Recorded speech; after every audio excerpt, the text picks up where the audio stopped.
গান গোৱাৰ কাৰণে ভাষা শিকিব নালাগে অসমত মিউজিক সিন্ডিকেটো আছে আৰু দালালি যিখিনি প্ৰফিট সেইখিনি বেলেগে খাইছে আপোনালোকে খাব পৰা নাই কাৰণে আপোনালোকৰ পকৰ জ্বলিছে নমস্কাৰ মই ফাৰ্স্ট টাইম এটা বিষয়ৰ ওপৰত মই আকৌ সেকেন্ড টাইম কথা পাতিব আহিছো অলৰেডি হেতু বিষয়ৰ মই কথা পাতিলোৱে বিষয়টো হল মৰ্মিতা মিত্ৰ মানে সিঙ্গাৰ মৰ্মিতা মিত্ৰ আৰু লাষ্ট টাইম মই যেটো ভিডিও দিছিলো ভিডিওটো চাই ম্যাক্সিমাম মানুহে মানে ৰাইজে মোক ফুল সাপোৰ্ট দিছে কিন্তু কথাটো হল সংগীত জগতৰ মানুহ আৰু সিনেমা জগতৰ মানুহে মোক অলমোস্ট মানুহে দেই গোটেইখিনিয়ে নহয় 99% মানুহে মোক বেয়া পাইছে মোক সমালোচনা কৰিছে আৰু তেওঁলোকে মেছেজত বা WhatsApp গ্ৰুপত মোকলৈ সমালোচনা কৰি আছে ইভেন মোৰ তাৰে স্ক্ৰিনশ্বট বিলাকো মোৰ তাত আছে এইখিনি মই ৰাজহুৱা নকৰো বাৰু এটা মই ভাবিলো সেই কথাখিনি আজি অকমান বহলকে কম এটা কথাটো হল অসমীয়া মিউজিক ইণ্ডাষ্ট্ৰীত বহুত বাহিৰৰ সিঙ্গাৰে গান গাইছে যেনেকুৱা কুমাৰ চানু গান গাইছে উদিত নাৰায়ণে গাইছে মোহাম্মদ ৰফিয়ে গাইছে কিশোৰ কুমাৰে গাইছে উষা মংগেশকাৰে গাইছে লতা মংগেশকাৰে গাইছে বা সানে গাইছে সোনু নিগমে গাইছে ঢেৰ বাহিৰৰ সিঙ্গাৰে অসমত মানে কাম কৰিছে গান গাইছে এটা আজিৰ ডেটত তেওঁলোকে কি ভাবিব যে অসমত গান গাব গলে এনেকুৱা এনেকুৱা কৰে মানুহবিলাকে বেয়া পায় বা ইণ্ডাষ্ট্ৰীৰ মানুহবিলাকে বেয়া পায় তেওঁলোকে কি ভাবিব এটা খুব লাজৰ কথা আৰু এটা কথা কৈ আছো মৰ্মিতা মিত্ৰৰ বিষয়ে কিছুমানে কৈ আছে যে তেওঁলোকে ভাষাটো আগতে শিকি লওক ভাষাটো শিকি পেলাই 3-4 বছৰ পিছত পাৰফৰ্ম কৰক বা গান গাওক এতিয়া মই এটা কথা তেওঁলোকক সুধিব খুজো যিখিনি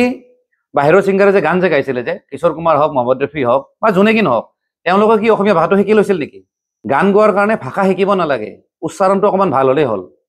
তেওঁলোকে গান গাইছিলে হিন্দীত তেওঁলোকে লিখি লৈছিলে মোহাম্মদ ৰফিয়ে হিন্দীত লিখি লৈছিলে কিশোৰ কুমাৰে হিন্দীত লিখি লৈছিলে বা বাংলাত লিখি লৈছিলে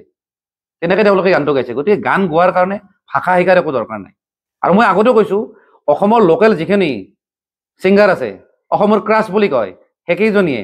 অকমান যদি ভালকে যদি পাৰফৰ্ম কৰিলে হয় বাহিৰৰ মানুহে আহি ইমান দবদবাব নোৱাৰিলে হয় আমি সিন্ডিকেটৰ কথা শুনো এই কিবা কয়লা সিন্ডিকেট কিবা পানৰ সিন্ডিকেট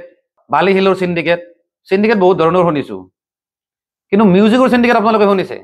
অসমত মিউজিক সিন্ডিকেটো আছে মই সিন্ডিকেট কিয় থকা বুলি কলো যদি বাহিৰৰ সিঙ্গাৰ যদি আহি ইয়াত যদি গান গাব যদি নোৱাৰে বুলি যদি কয় কিছুমানে তাৰ মানে কি তেওঁলোকে সিন্ডিকেট চলাব খোজে বা সিন্ডিকেট হোৱাটো বিচাৰে সেইকাৰণে মই মিউজিকতো মই সিন্ডিকেট থকা বুলি কৈছো ইয়াত কিন্তু এটা কথা দেই ভাল যিখিনি সিঙ্গাৰ আছে নহয় যিখিনি সঁচাকে ভাল গান গাব পাৰে যিখিনি সঁচাকে আৰ্টিষ্ট হয় শিল্পী হয় তেওঁলোকৰ কিন্তু একো প্ৰব্লেম নাই আৰু এটা কথা কওঁ যিখিনি অপোজ কৰিছে যে বাহিৰৰ সিঙ্গাৰ আনিব নালাগে তেওঁলোকক মই সুধিব খোজো অসমত বাহিৰৰ সিঙ্গাৰ কোনে আনি আছে কোনে কৈ আছে যিখিনি অসমত বাহিৰৰ সিঙ্গাৰ আনি আছে মেইন কাৰণটো হল আপোনালোকে মেনেজ কৰিব পৰা নাই বেলেগে মেনেজ কৰিছে আৰু দালালি যিখিনি প্ৰফিট সেইখিনি বেলেগে খাইছে আপোনালোকে খাব পৰা নাই কাৰণে আপোনালোকৰ পকৰ জ্বলিছে আৰু কিছুমান মানুহ আছে যোনে সংগীত জগতৰ লগত কিবা নহয় কিবাকে জড়িত হৈ আছে তেওঁলোকে কৈ আছে যে বাঙালীৰ ভৰিত পৰিব নালাগে এতিয়া কথাটো হল তেনেকুৱা কথা ক'ব পায় নেকি ৰাইজে গ্ৰহণ কৰিব নেকি তেনেকুৱা কথা এতিয়া চাওক বেংগলত যদি মানুহে যদি কয় যে অসমীয়া গান গাব নালাগে অসমীয়া সিঙ্গাৰক ইয়াত মাতিব নালাগে বা আমি জুবিন গাৰ্গক গান নগাওঁ কাৰণ তেওঁ অসমীয়া মানুহ বা আমি অসমীয়াৰ ভৰিত পৰিব নালাগে এইবিলাক কিবা কথা নেকি ভৰিত পৰা শব্দটো ক'বই নাপায় আৰু সিন্ডিকেট বুলি কিয় ক'লো কিছুমানে ধমকি দিছে যে মৰ্মিতা মিত্ৰৰ লগত যোনে যোনে বজায় মানে মিউজিচিয়ান তেওঁলোকক হেনো বেলেগ জেগাত স্থান নিদিয়ে এনেকুৱা ধৰণৰ দাদাগিৰি এনেকুৱা ধৰণৰ ধমকি এনেকুৱা ধৰণৰ সিন্ডিকেটগিৰি অকল অসমতে দেখা পাইছো আৰু অসমীয়া হিচাপে মই কিন্তু বিৰাট লাজ পাইছো এতিয়া সিন্ডিকেট কৰিব খোজা মানুহখিনিক মই এটা কথা সুধিব খোজো বা এটা কথা ক'ব খোজো ভূপেন হাজৰিকাদেৱে কিন্তু ফিল্মফেয়াৰ এৱাৰ্ড পাইছে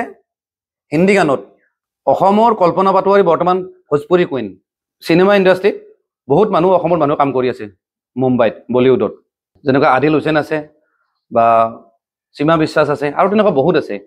আৰু মিউজিক ইণ্ডাষ্ট্ৰীততো ঢেৰ অসমীয়া মানুহ আছে চিনেমাবিলাকত কি কৰে হিমেশ ৰেশমিয়াৰ নাম দিয়ে বা প্ৰীতমৰ নাম দিয়ে বা কাবাৰ নাম দিয়ে কিন্তু মেইন কামবিলাক কিন্তু অসমীয়া ল'ৰাই কৰে মই ক'লো নহয় ম্যাক্সিমাম আছে অল ইণ্ডিয়াৰ ভিতৰত যিমান মিউজিচিয়ান আছে নহয় অসমৰ মিউজিচিয়ান বেছি মুম্বাইত কাম কৰি আছে এতিয়া কথাটো হল আমি অসমত যদি বাহিৰৰ সিঙ্গাৰক যদি বা বাহিৰৰ আৰ্টিষ্টক যদি আদৰি নলওঁ আমাৰ বিলাকক কেনেকৈ আদৰি ল'ব গতিকে এটাই কথা অতিথি দেৱ ভৱ বুলি এটা কথা আছে তেওঁলোকে যদিও গাব আহিছে আমি অতিথিৰ নিচিনা সন্মান দিয়াটো দৰকাৰ